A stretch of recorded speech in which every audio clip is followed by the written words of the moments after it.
The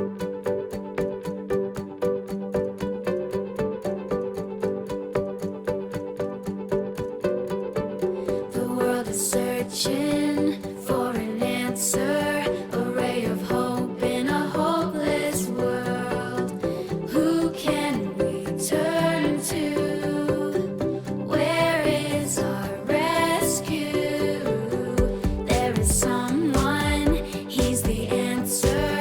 He's the light and he'll light the way.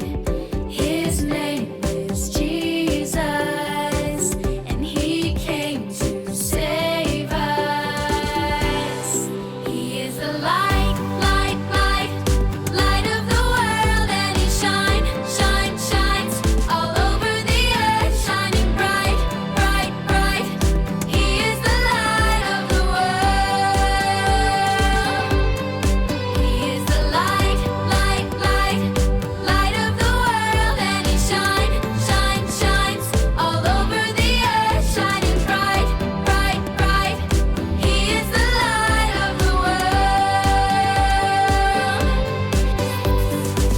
The world is searching for an answer, a ray of hope in a hopeless world. Who can we turn to? Where is our rescue? There is someone, he's the answer. He's the light and he'll light the way. His name is Jesus, and he came to save us. He is the light, light, light, light of the world, and he shines all over the earth, shining bright, bright, bright. He is the light of the world. He is the light, light, light, light of the world, and he shines all over the earth, shining bright, bright, bright. He is the light of the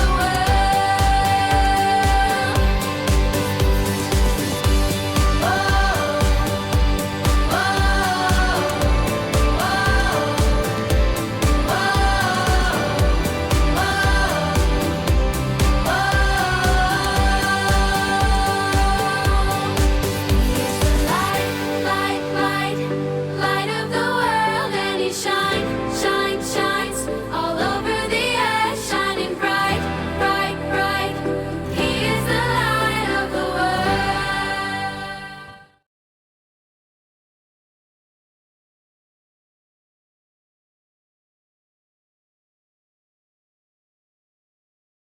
Psalm 121, verse 2.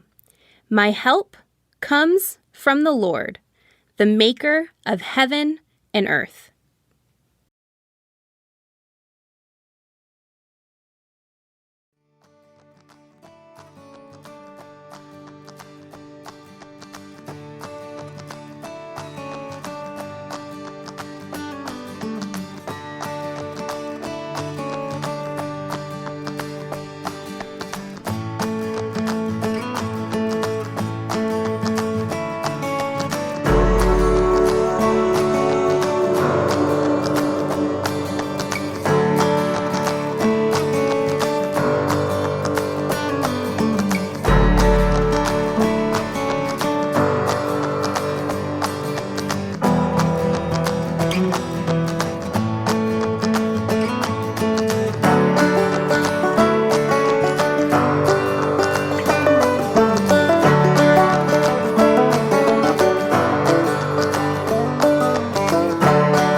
Hey, Hope City kids. I hope you're having a wonderful week. I'm so happy you could join us. Our big idea this week is God helps us when we're in trouble. And I just want you to remember that while you're going through your week, going to school, doing all the things that you normally do. And if you ever have a problem, I just want you to remember that God is going to help you, and He helps you when we're in trouble. So remember that, and be sure to check out our Bible story and make sure that you read it with your family.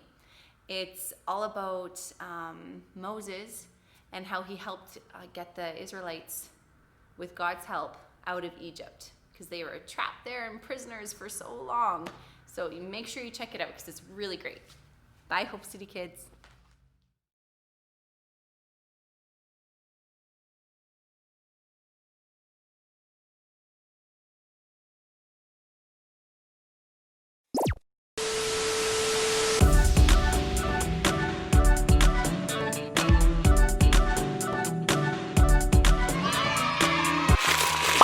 I think I made a huge mistake.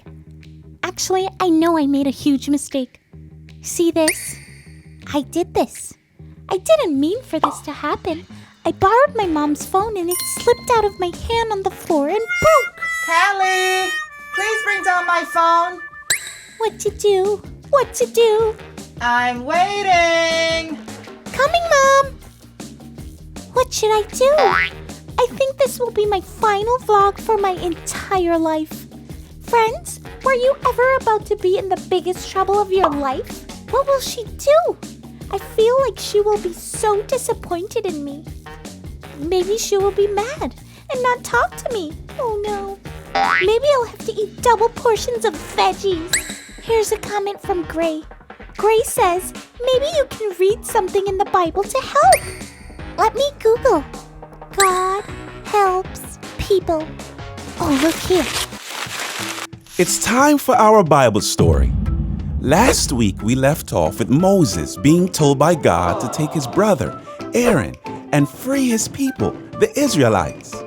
It might have sounded like a simple thing, but it ended up being very challenging. It was complicated because the people of Israel had become such a huge part of Pharaoh's nation.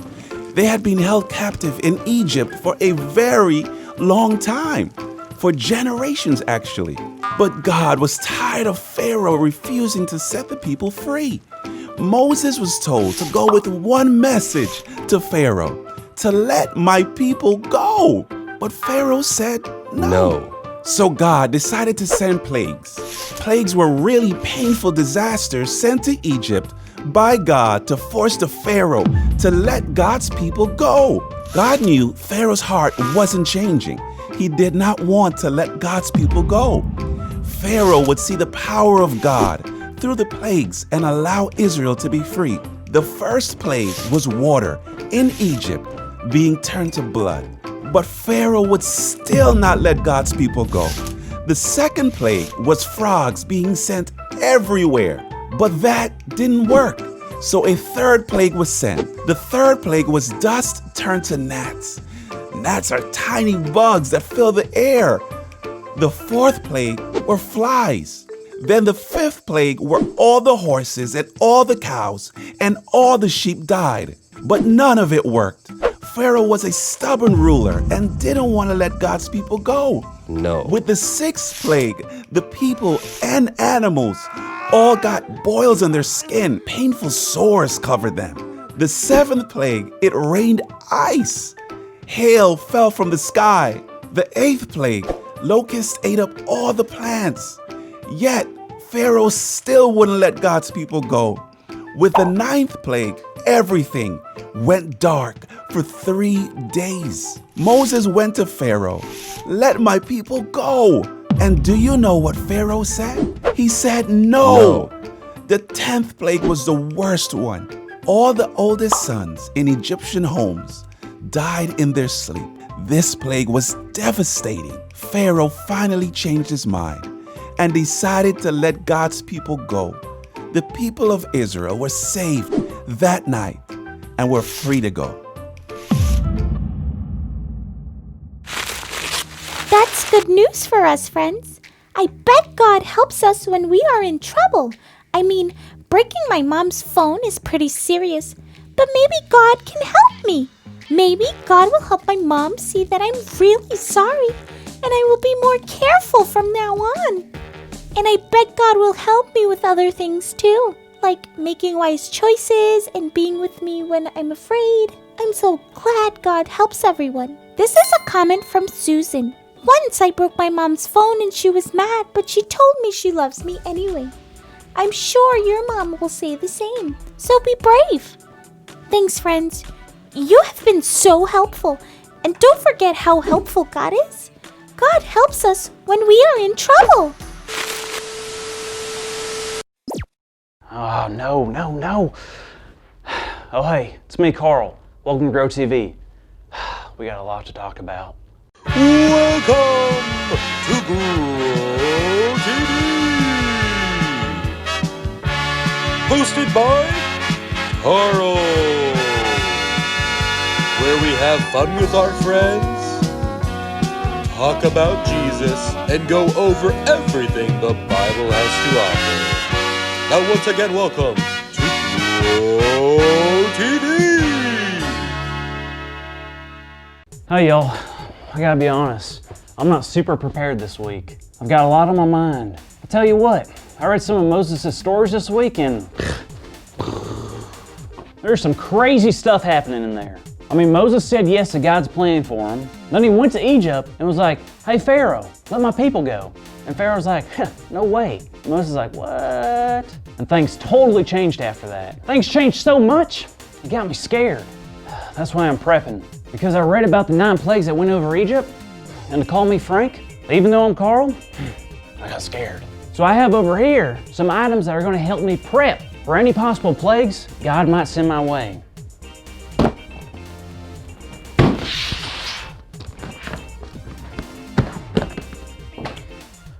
This is a Yeti mask.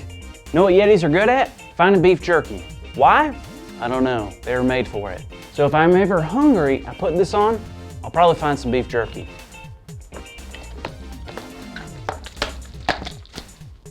This is an air pump.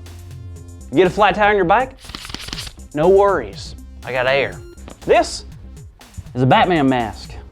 It just looks cool, so I'm keeping it. And this is a Frisbee that looks like poop. Makes me laugh. And if you throw it at people, it'll go, ah. So, Frisbee poop. And that's it for now. I mean, I have more, but I think this stuff, it'll keep me out of trouble for now. Carl! Hey, DJ, what's up, man? Not much, bro. How you doing? Well, if I'm being honest, I guess I'm a little paranoid. I've been prepping. Oh, you prepping? What you prepping for, Carl? The possible plagues. Possible plagues? Carl, you lost me, man. What you talking about? Well, I read in Exodus about the plagues, and it got me worried. What if something like that happened to us? So I got all my gear ready just in case. I guess I can see where you're coming from. What about the story has you so worked up? Let's start there. Well, let's look at it. Pharaoh was refusing to let the Israelites go, even though Moses told him that God had sent him, and even though Moses turned his staff into a snake. Pharaoh still didn't listen to Moses. Exactly. And then the plague started. So the first plague was the river that turned into blood. That's gross. If I were Pharaoh, I would have let the Israelites go right there. Ugh. I'm with you, man. Because right after that came the frogs. Imagine frogs in your street, in your house, and in your bed. I know, it's terrible. After that came the plague of lice, then the plague of flies. Yuck. Then the next plague was a plague that made all the livestock sick. Poor animals. Yep, and then the next one was, I don't like this one, the plague of boils. I don't even know what that is, but it scares me. Boils are like skin infections that cover your whole body and are extremely painful. Ouch, that had to have hurt. Want to talk about hurt? How about the next plague? Hail. Balls of ice falling from the sky. Then locusts, bugs flying everywhere. And finally, the last one, darkness. A life covered by darkness. Listen, I'm still afraid of the dark. That's why I'm going to keep a flashlight on at all times. Oh, wait, Carl, that's not all. What do you mean? Oh, there's more. I mean, there's the final plague, darkness. What's more terrifying than that? Talk about troubling. Carl, that's not the last plague. That's the 9th plague. There's 10. 10? Are you kidding me? I finally started to calm down, and now you drop this on me? Oh no, this is going to be awful. What am I going to do? Well, let's talk about the last plague. It's called the plague of the firstborn. Excuse me? But this plague, the Israelites have a chance to save their firstborns. The what? TJ, I'm a firstborn. Yeah, me too. So this was Pharaoh's last chance. But God told Moses a way that the Israelites could be spared from the last plague. The people would need to take the blood of a lamb and paint their doorpost with it. Then when the plague came across the land, it would pass over their homes and they would be saved. So the Israelites were saved? Yes. After that, Pharaoh let the Israelites go. And after that, Moses led the Israelites out of Egypt and away from their horrible lives they knew as slaves.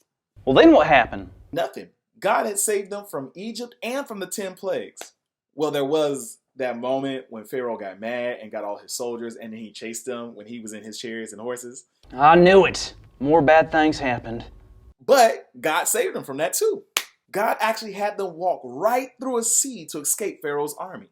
Whoa, that's great to know that God helps when we're in trouble. You're absolutely right, Carl. And I have good news. That's our big idea.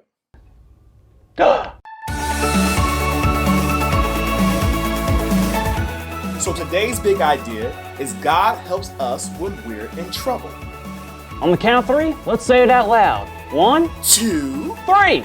God helps us when we're in trouble. God sure does. Helps us when we're in trouble. Woohoo! Good job, everyone. I'm glad we got that all figured out, man. And you know what? Next week, I'm excited to talk about what happened to the Israelites after they left Egypt. Well, that's great. I can't wait to learn. So I guess I don't need this stuff now, right? Well, you might need it for that thing. That's something behind you, Carl. Something behind you, man. What?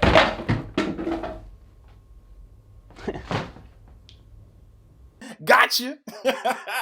All right, kids. We'll see y'all next week.